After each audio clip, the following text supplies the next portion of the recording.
Bonjour à tous les amis, on se retrouve pour le quintet de mercredi, toujours sur l'hippodrome de Cannes-sur-Mer, mais cette fois-ci dans la spécialité du trot. Un très beau quintet qui nous est présenté le prix 1 de mai qui va démarrer à 14 heures. Attention, en Réunion 1 course 1, 15 partants, parcours de tenue, un très beau plateau qui nous est présenté et je pense qu'il peut y avoir des surprises dans ce lot bien composé.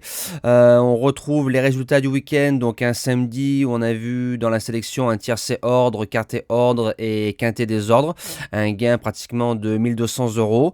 Les jeux du quintet sont presque tous bons, une belle dernière minute à 19 contre 1 Bordeaux-S, j'avais bien expliqué qu'il était bigorné du côté de Cannes-sur-Mer et derrière un bel engagement, ni vu ni connu, le cheval rentre deuxième et je vous donnais un beau couplet gagnant avec les deux bases à pratiquement 25 contre 1. Et on fait un 3 sur 4 avec les objectifs, 3 gagnants si je ne dis pas de bêtises, et le report du jour. Dimanche, du côté du Cornulier, donc on est 3, 4, 5. Bravo à ceux qui m'ont parlé de Esperanza Idol du côté du live TikTok avec 3-4 personnes, bravo à vous, une belle gagne à 22 euros et félicitations à l'entourage, c'est une très belle victoire pour le jockey, l'entraîneur et les propriétaires. Course par course un peu meilleure, on a les 2 piques 5 mais seulement le jeu bonus qui s'impose, donc un seul de nos objectifs fait l'arrivée, donc de ce côté là c'est un peu moins bien. Donc c'est parti pour le quintet de mercredi, base gagnante, le numéro 14, Gigo All Over. Il a 8 ans, il a 520 000 euros de gain, donc ça veut dire qu'il ne reste que les grands prix du côté de Vincennes ou les belles courses autrement, donc des lots supérieurs. Ça sent la course visée un peu en sous-marin, attention les allures. Voilà, ça va être pour moi la seule contre-indication. Il a encore de beaux restes. C'est un cheval qui sait trotter. Il a fait l'arrivée du GNT d'Angers entre Horace Dugoutier et Gagné de Banville en rendant 25 mètres. Donc c'est pas un lot de feignant. Il a réussi aussi sur une autre piste. Je l'avais marqué, mais je l'ai oublié. Donc désolé, je rouvre mon téléphone en pleine vidéo. Il a réussi du côté d'Anguin, donc c'est des pistes qui ressemblent un peu au niveau de la résonance comme celle de Cannes-sur-Mer, donc je me dis que si il s'adapte à cette piste, je pense qu'il peut s'imposer. L'opposition, le numéro 12, Fakir du Ranch, c'est son prix d'Amérique de l'hiver, on a dû préparer aux oignons cet engagement-là, il adore la piste, il sait démarrer, c'est un gros avantage, il est très bon dans la ligne droite. Maintenant, je ne pense pas que l'entourage des Brillants s'attendait à voir autant de Parisiens qui descendent du côté de Cannes-sur-Mer, mais dans le tiercé, il doit y être absolument.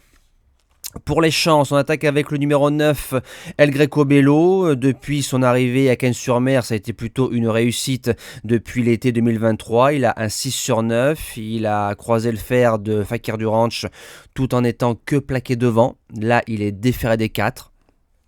Ne doit pas sortir du quintet. En quatrième position, le numéro 4, Héberton. Il sera déféré des 4. C'est un cheval qui allait libre dans le Grand Prix de Noël, une course remportée par un certain Bordeaux-S avant qu'il faute. Donc je pense qu'il aurait fait au moins l'arrivée dans les 3. S'il est sage d'un bout à l'autre, c'est un coup sûr dans les 5. En cinquième position, le numéro 10, Epson Derfray. Il vient de claquer un 12-4 entre Fast Time et Eric Avery, 2 chevaux qui ont ensuite répété. La ligne est excellente.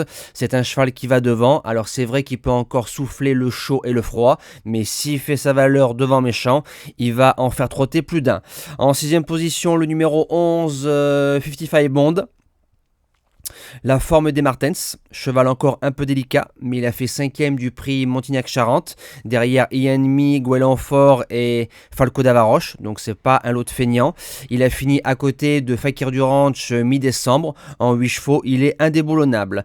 En 7e position, le numéro 13, Eden Basque. Il arrive pour moi en sous-marin dans cette épreuve, 5e du prix Varennes, 5e du Grand Prix de Noël en rendant 25 mètres à un certain Éclat des Noix qui sera au départ de cette belle épreuve et 7e pas très heureux du prix de la Côte d'Azur. Et comme Nicolas Hench est très fort quand il vise, attention, c'est peut-être lui le casseur de tickets. Et je termine avec le numéro 15, alors j'ai longuement hésité entre Gamin Jabba et Dexter Château. J'ai tenté l'impasse sur le probable grand favori, donc j'ai gardé le 15 Dexter Chateau maintenant qui court en Suède. C'est un cheval qui a 11 ans, donc qui tire un peu ses dernières cartouches en France. À Maintorp, il battait un certain Indie Rock.